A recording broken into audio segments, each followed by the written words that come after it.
الشريفة وتفاصيل ضرورية، لأن يتعمد الجن والإنس خالق أشياء العالم ويسجد له بالطرق التي جاءت تعاليمها في الكتب الإلهية والصحف الربانية.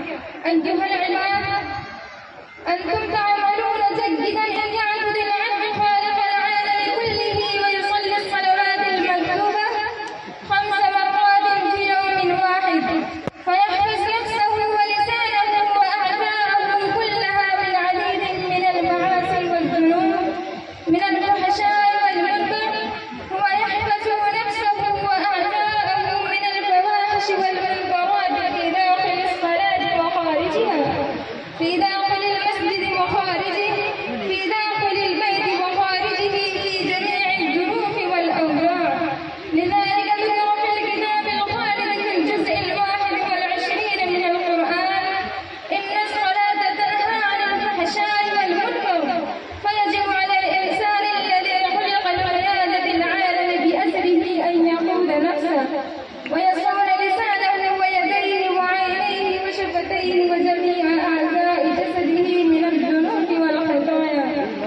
هذا هو العمل الذي يؤدي الإنسان إلى دخول جنات تجري من تحتها الأنهار وفتح باب الجنة التي فيها ما لا عين رأت ولا أذن سمعت وما خطر على قلب بشر، حيث أعلن النبي سيد ولد آدم صلى الله عليه وسلم مفتاح الجنة الصلاة.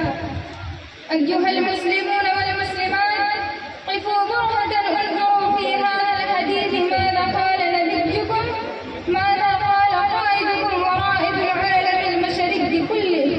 قال قائد الإنسانية بأسرها: من ترك صلاة واحدة وهو يذكرها فقد خرج من الدين الحنيف وكفر بالله الجليل الجبار.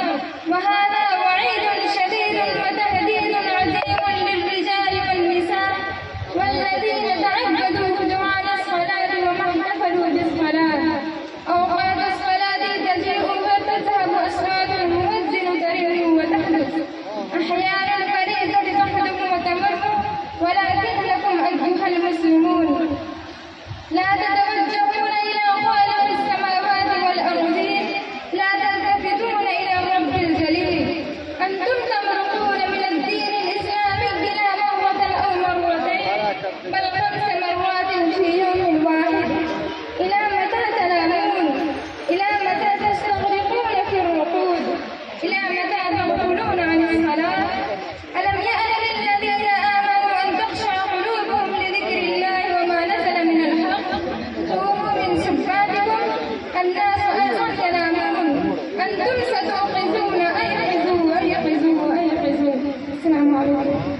وعليكم ما شاء الله.